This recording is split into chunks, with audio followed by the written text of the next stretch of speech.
Баршаңызға сәлем. Бүгін кас пісіреміз.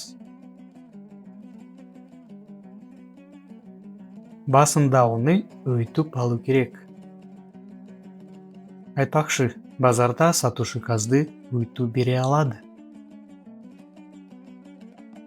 Алдымен казды бір тәулікке тұзды суға салу керек. Ол үшін ыдысқа су құямыз, сосын тұзды саламыз. Және араластырамыз. 5 литр суға шамамен 5 ас қасық тұзды саламыз.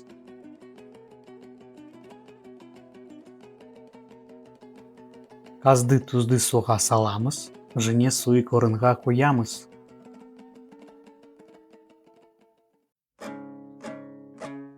Бір тәуліктен соң казымызды аламыз, сосын 1 сағат кептіреміз. Енді каздың ішін толтырамыз.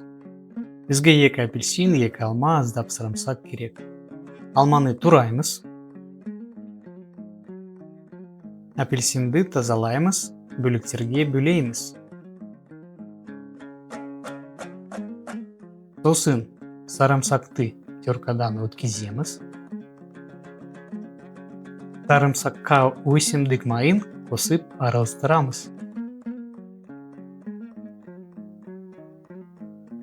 Жеміс бөліктерін каздың ішіне саламыз.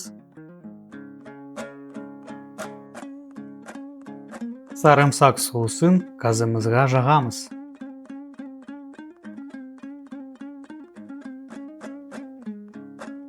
Тағы 4 сағат суық жерге казымызды қоямыз. Сосын фольгамен казымызға жабамыз.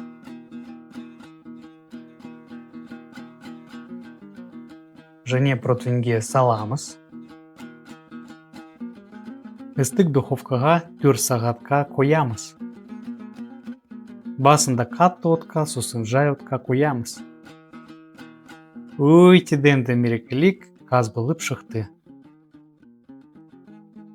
Қазақта ас тұрған жерде ауру тұрмайды деген мақал бар. Ас болсын, сау болыңыздар.